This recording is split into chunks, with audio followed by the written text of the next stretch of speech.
This has unexpectedly turned into a baked code mukbang.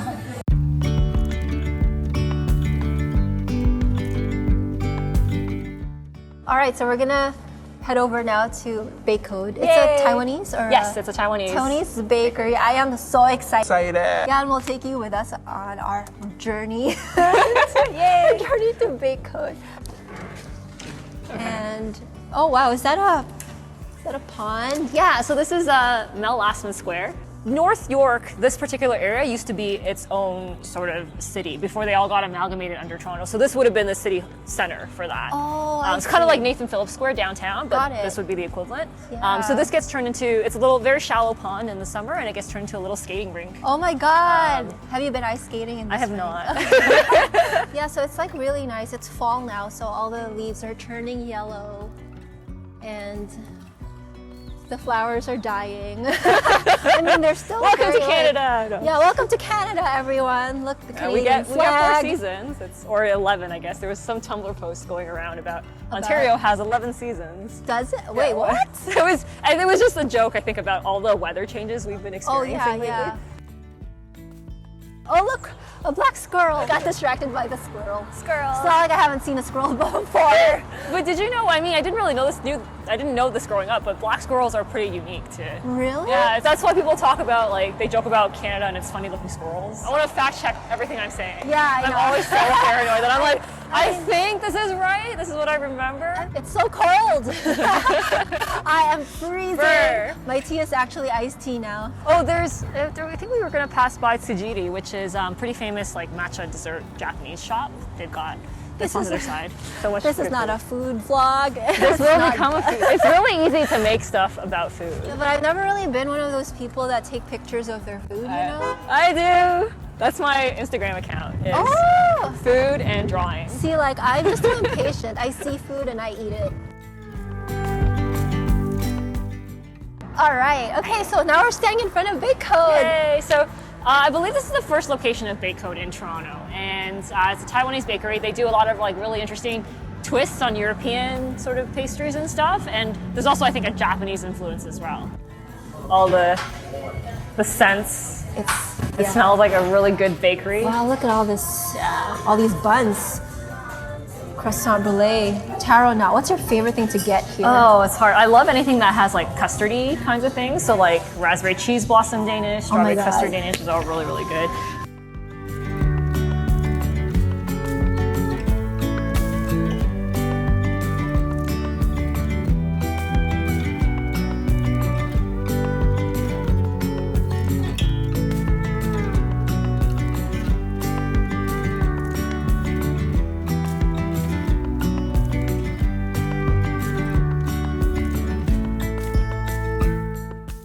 All right, so let's get started. So let's start off with your webcomic, which is Now Recharging.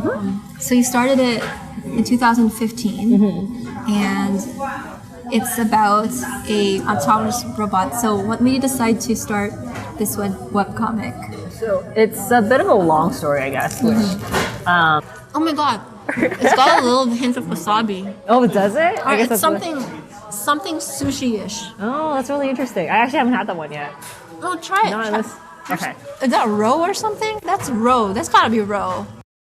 In 2015, I was actually having a pretty challenging time, mentally and emotionally, and nothing really in particular had happened. It was just that since childhood, I've always been very prone to, like, what I call existential fretting, which is worrying about a lot of metaphysical things, meaning of life, etc., having, like, ongoing midlife crisis since you're, like, 6 years old or whatever. Yes, me too.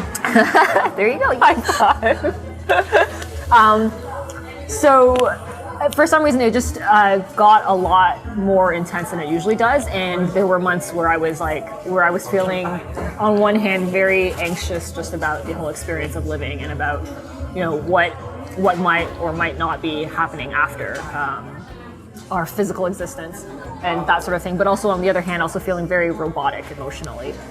So outwardly everything was fine, but just emotionally I was having a pretty challenging time.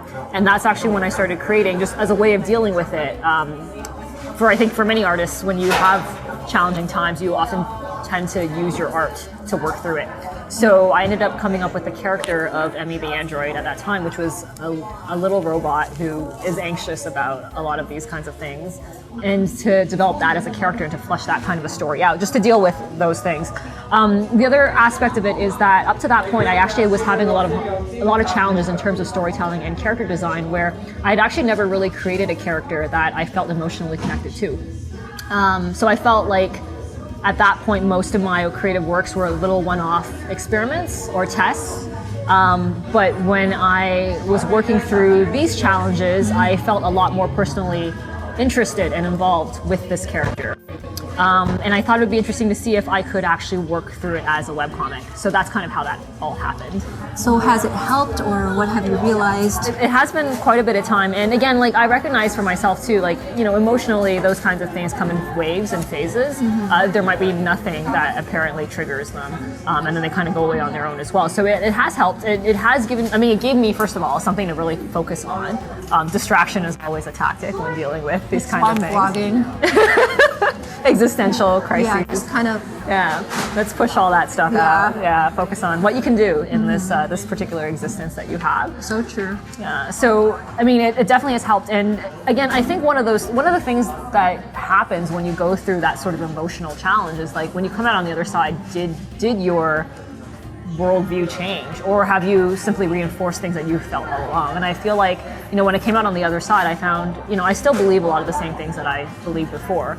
And in many ways, I simply felt more strongly about what I knew versus what I didn't know. So having the story too, it was a way for me to share things that I felt were important. So there's a lot of serious things, but also a lot of silly things that resonate with me personally. So things that ideas that I want to share with other people. So the fact that the story it's something that deals with challenges that I've had, but I want to do it in a very gentle and comforting way. Right. And that's something that I hope comes through to people who read it, that it's a little robot character having these challenges in everyday life, but also not being afraid to deal with more serious topics like death and dying, but treating them as a very ordinary part of life. Right. So those are all themes that I hope come through in the story.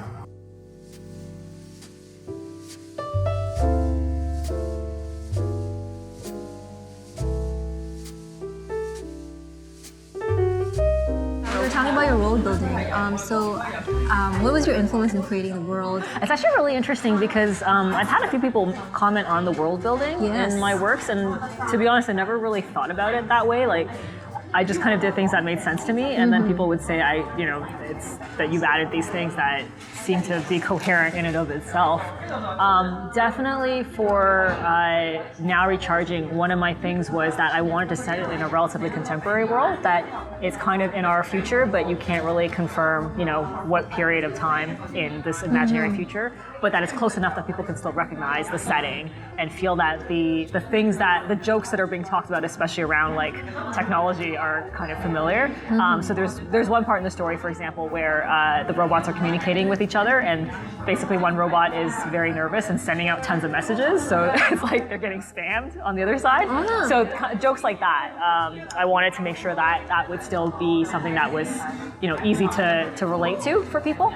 But in terms of the look and feel, I think, of Now Recharging, it's very heavily based on, cities that I've been in that have a strong connection to me. So Taipei, for example, was definitely, like, there are actually scenes in the comic that, are very much influenced by the landscape or the cityscape of Taipei, but also Toronto as well, and also Tokyo. So that, and also in my mind, the future is a world that is high density. So those are the things I wanted to express. But at the same time, I also really love how in a lot of cities, that sort of density happening is not at the expense of natural elements in the environment.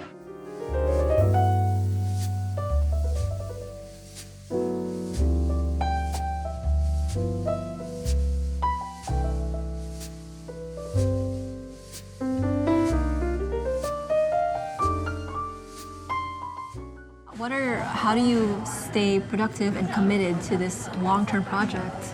I think definitely having that level of emotional connection. Like for me, one thing going into the story, in this project was that I wanted it not to be something that I felt like I had to do.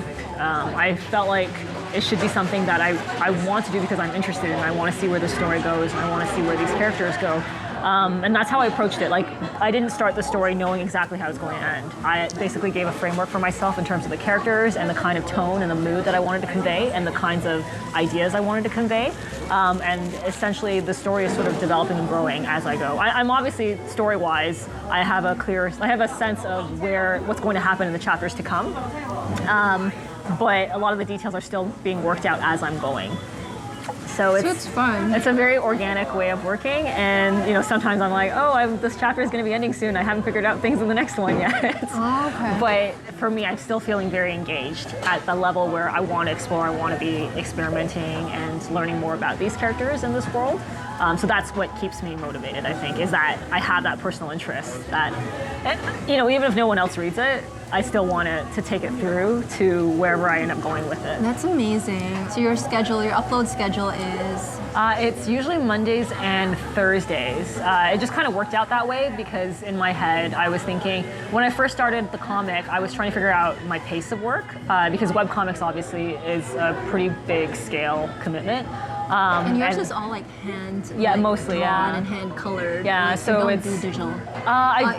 Mostly. It's true. Yeah, I mostly do like the sketches are done by hand. The brush pen, it's brush pen inking, and then watercolors. And the only thing that's digitally done is if I'm fixing big mistakes, like that time I gave Emmy 6 fingers, which I've talked about on my Tumblr before.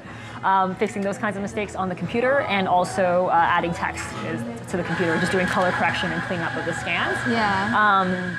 I personally find it faster to work traditionally, but I know, every artist is different. Yeah. And for me, just because I've been doing traditional media for so long, it came the most naturally to me. Yeah. And also, once you've put it down, it's down. Yeah, it's down. But it naturally ended up being that I felt like I could keep up 2 pages a week. I'm actually a little bit faster than that, but I'm trying to hold myself to 2 pages a week, just in terms of keeping it not quite so pressured on myself, that I can feel like, okay, I can still work on other things. I can still do other art, like Inktober, without having to feel like, oh my goodness. Oh my God, that is nonstop. You're so fast. You're so fast. Let's talk about the tools of the trade, because we were segueing nicely into it. Sure, yeah, absolutely. So for the Inktober Le Normand project I did last year, these are the originals.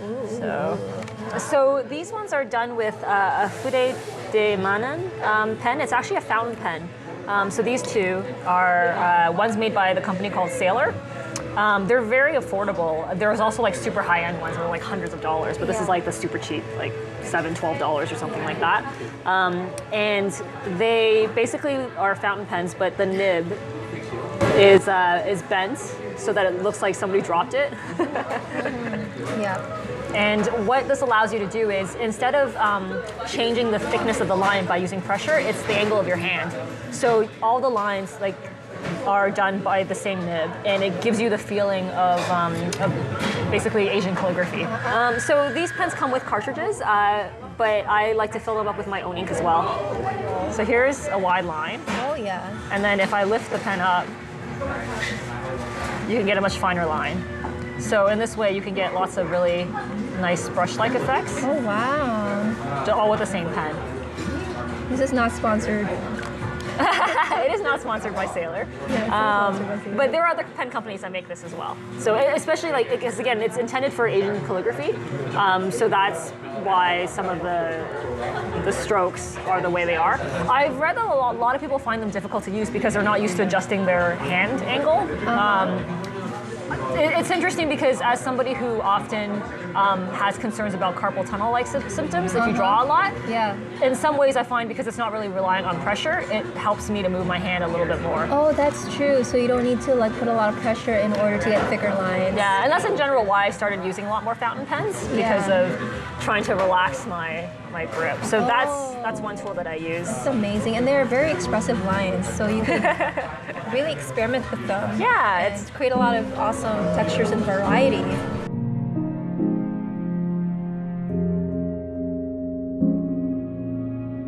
This is the current Inktober that I'm working on this year. And so I've been posting these on my Instagram account. Okay, everyone follow her. I will link and tag her. Yeah, so this is, this particular year I decided to do illustrations of poetry that I've written. So it's a different tool. It is 2 pens. Wait, are you writing a poem like every day? So yes and no. Some of these poems are actually very old, and on the post that I do on Instagram and reblog to Tumblr, I explain the origins of some of the poems, and other ones are poems that I've written much more recently. Yeah. But I found that I don't tend to share my writing as much as I do my art. Got it. Partly because I guess I feel very self-conscious about any of my work, and when it comes to text, I tend to fall into the feeling of, oh, I could word it better and constantly like go back and edit. So I thought this was a good opportunity to try to gain a bit more confidence in sharing that. I dreamed I was a bird learning to fly. No matter what, I continue to fall, but one day I'm sure I'll simply take off and not hit the ground at all. Yeah, I also keep mistakes that I've made because I think it's funny. It's this one, movie. there was actually nothing wrong with it. It's just I had some pencil lines to make sure I position things in a relatively decent distance. Which usually, this particular kind of paper I should flag is a paper intended for etegami, which is a Japanese folk art. The particular kind of paper is intended for you not to do a lot of overthinking with it. So it's not really made for drawing and then erasing over. So when I started erasing the pencil lines, obviously it picked up a lot of the paper fiber. So I just ended up redrawing it to save my sanity. So this paper is meant for you to just draw and just go. Yes, exactly. Oh, wow. And etegami is a fantastic art form. Well, it's one of those ways. It's I don't know how to do it. It's one of those things that you can do to try to loosen your work art. And loosening my work is one thing that I've always wanted to focus on. Is just to be a little bit less restrained, less worrying about how things are going to turn out. Yeah, enjoy the process of it. And the pens I used for these are brush pens. So these ones are pretty easy to get. I like the Pentel pocket brush pens. You should go to Michael's and just vlog about art supplies. And so these ones, again, they come with their own cartridge, but I refilled them with my own inks just to again. What kind of inks? Fountain pen inks. Things you order, so like water-based. These ones are permanent, actually. So this one is platinum carbon black for the blacks, and the red is a Noodler's Eternal Fox Red. Yeah, so these are the brush pens that I use. Oh, okay, but you refill this with your own inks, you said? Yeah. Oh, so that I can, instead of having to continuously buy new cartridges. The cartridges, right? Yeah. Oh, wow.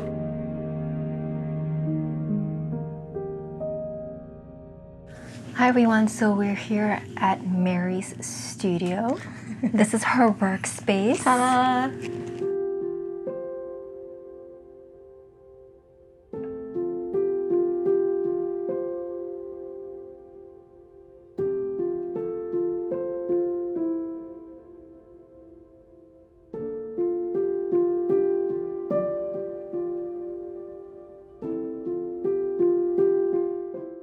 And my desk. It's so cute, and you have all your supplies and your inks and your sketchbooks. Yep, pretty much. Yeah, so now we're just gonna go into a little bit of, I guess, a zine featurette where I've asked Mary to tell us more about the zines that, the specific zines that influenced her and that mean a lot to her that she wants to share.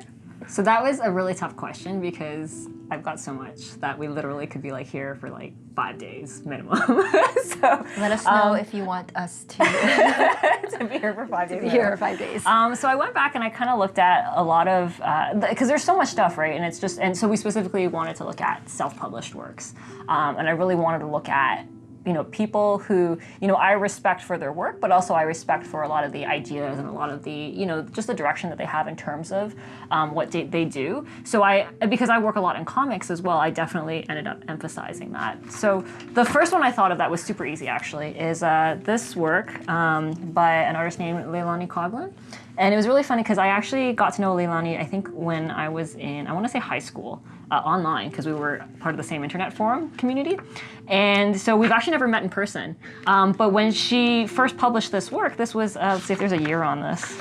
But this was like I want to say at least a decade ago, 2004. So this is when she published it. And I remember thinking, this was the first time I really felt like this is, something that I could do as well, that it was really exciting to see. And it's a collection of short stories about an ordinary hero. And this was the first edition of this comic that she was working on. And since then, like, she's continued working on things. She's an illustrator. But I was actually in touch with her recently because I said, oh, you know what, I'm going to be doing this talk about some zines that have really influenced me. And I just realized, I don't know if I know how to say your name correctly. Yeah, so yeah. I messaged her on Instagram and I was like, hey, is this correct? And she was like, yeah, that's pretty close. And then she was like, oh, I remember this, this was a blast from the past for both of us. And she also has, kind of a level of I want to say almost sarcasm, but like a very much a particular way of looking at the world that I find very entertaining. And just overall, like, her lines are very like crisp and clean, and it's very different from what I do, which I also find really interesting to see how other artists work. But just the sheer simplicity of it, like, it really made me realize, at that point I had been drawing my own comics. I had been creating things, but never really thinking about producing a mass production. Yeah. I like more copies of it to distribute, and this really made that much more real. Wow. The next our group of artists I want to talk about is, if you're in Toronto, I think you'll probably be quite familiar with Very prolific. them. Yeah, Love Hill. So I don't know when I first started talking to the fantastic people behind this group. Love Hill is such an iconic group name. I think, yeah. They're so well known, I think. But I feel like they have really inspired a lot of creators, just because of, again, they're very down to earth. They're such approachable people, and the sense of humor they have and the kinds of works that they create are so accessible. And this is when they had just started doing a series of autobio comics called Life on the Hill. And I remember buying the first one and just cracking myself up. It's just been really exciting to watch them collaborate and to see all the stuff that they put out. They often will do like original story anthologies. I really like this set just because it's it's that kind of slice of life. The stories are all real. They're all very funny. And there's 3 sloths. Yeah. So they have with glasses on. They're so great, right? Yeah. And the lovely thing is, like, they make you feel like what is being done is not rocket science. There's a lot of heart to it. There's a lot of appreciation for craft, for sure. But the end output makes you feel like it inspires you. I think it inspires people to be like, hey, this is something I could try as well. It makes it seem reachable. Got it. So they've inspired, I think, a lot of people to be able to be creating comics, and that is, I think, something that's so admirable and awesome. Yeah. So what's really cool is, like, the artists involved. So there's 3 main people who are behind the group, and they all have particular areas of specialty as well, and they draw themselves in very, very entertaining and charming ways. Yeah. And they put out things in a lot of different formats. Like, this is obviously very much a quick print, sort of saddle stitch, stapled kind of a thing. This is kind of like the quintessential zine format is photocopied, folded, stapled, go. And what's great is, like, over the years, as they did different editions, the cover colors would change as they, like, didn't have the same color anymore. So like this has come in like white and pink and like all sorts of different shades. Got it. So you see there's a full set here. And then I want to say like a year or 2 ago maybe, they launched a sort of a special edition of all of the original comics as a perfect bound book. So if you want to catch up on everything, so it's the super volume, it's super compendium, super Life on the Hill. Yeah. But it's it's just such a such a charming and entertaining and accessible entry into autobio comics and also to the rest of their work. So this is just one little bit of what they do, and they do a lot of other original comics anthologies. They usually have a bunch of other artists that they work with and collaborate with regularly, and it's really exciting to see. They've done themed stories on like knights and I'm trying to think, like plants and older men with glasses and all sorts of fun themed things. This is one of the ones I really, that they did relatively recently, that I loved because this one I is saw this wuxia. on Twitter. Yeah. The cover is like hand screen printed. Yeah, this is Y, Koyar's work. She does a lot of, Yeah, I know. yeah, she's fantastic. She has a Patreon. We're gonna plug her a little bit because she's fantastic. Please go on Patreon and support Y. Yeah, She has I think it's a postcard club. Yeah, it's so good. So she does a lot of like print art and printmaking, and she does these fantastic silk screen prints. Yeah. And every month you can get a beautiful little work of art to your mailbox, and it's so cool to see because she posts a lot about her process as well. Yeah, it's like a physical mailing list. But I love this book because if you can't tell since you're just viewing it on screen, but when you feel it, it's so nice and tactile. It's got getting all my fingerprints over it. that like texture to it, Yeah, the screen printed Look texture, at the paper, the textured paper, and then this is, I believe, Riso printed as well. Yes, it is. And the artwork and the stories are fantastic. And if you love like Asian martial arts epics, these are all inspired by wuxia. So if that's your thing, even if it's not your thing, you should check it out because it's pretty amazing. Yeah, who doesn't love? They don't know they love it yet. That's all. Yeah, you don't know. So I guess the last one, because I was restricted to 3. I obviously have cheated. I've shown you more than 3. This is a series of 5 books. This is actually a webcomic. It's called Chirault. And this is by an artist named Ali Ram Colthoff. And she's also local. And online. Canadian, yeah. These are all Canadian artists. All Canadian artists. Except for Leilani, who's like... Oh, Leilani, who is like in the... Well, I think she was UK originally, and now she works internationally as well. Got it. But you will find out more about her by going to her website. Yeah. So, Chirault is really interesting because I actually met Ali at another event that was local in Toronto. We happened to be sitting back to back at a small event, and we were chatting. These are like professionally printed. These are really nice. These are the results of a Kickstarter she did for the webcomic. Yeah. And the amazing thing about the webcomic is she worked on this for like, I want to say like 9 to 10 years. Wow. So the very first volume, like you can see the progression of her art. Yeah. Which is really incredible over the course of, so this is the first book. Here, I'll hold it up. Yeah. Which you should read online. The whole thing can be read online. It's really amazing. Yeah, but if you want to support her by buying the physical book and getting it autographed. Yeah. And then you can see like it's what I love about her work. She is actually, from chatting with her, this was like, I want to say like 5 years ago when we first met. She's actually the artist who inspired me to take up brush pen. So her work is primarily brush pen and marker, I believe. Oh wow, so it's also like traditional, yeah. And it's got this beautiful like monochrome type of sepia, like the colors. I had always thought, inking was something that was not really my thing because my hands are not very steady. Yeah. But seeing her work and trying out the brush pen that she had, it was a fantastic experience for me. And that is the tool I mentioned that I use for a lot of my work now. Yeah. So this was and also just the discipline, the sheer amount of commitment and dedication and discipline. For to this craft was amazing. I mean, look how hefty these are. Yeah, That's over 1,000 pages. That's amazing. Over multiple years. Oh wow. Let me just look at the back. The world is not a peaceful place. A young half-demon named Tico has been forced from her home, and to make matters worse, it's now the size of a squirrel thanks to a wayward magic spell. The characters are fantastic, and the interactions between the characters are she does really good character writing. Wow. Awesome. Wow, now I'm gonna go online and read your webcomic.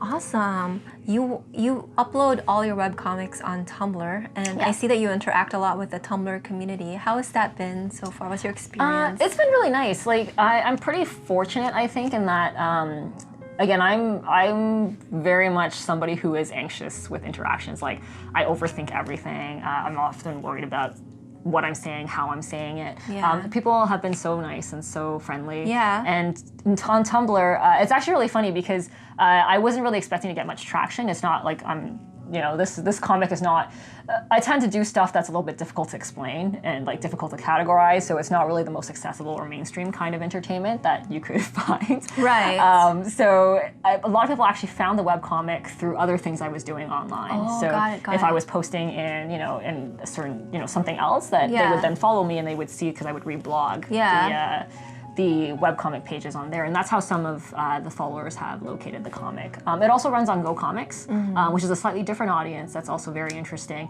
And I do try to check the comments out on the sites whenever I can. Obviously, you know, That's not can't reply to everything. Yeah. And the priority is to get the work out there. Exactly. But it definitely is interesting seeing people respond to things in ways that you hope they would, or people noticing things that you kind of just snuck in and commenting on them. And then sometimes people will notice things that I had no idea was even there, and it's just really funny to be like, oh, I didn't realize that. Like it's not intentional on your part. But it worked really well. And it was you totally gained something. So that's it for this interview with Mary. Thank you so much for watching. So what did you think?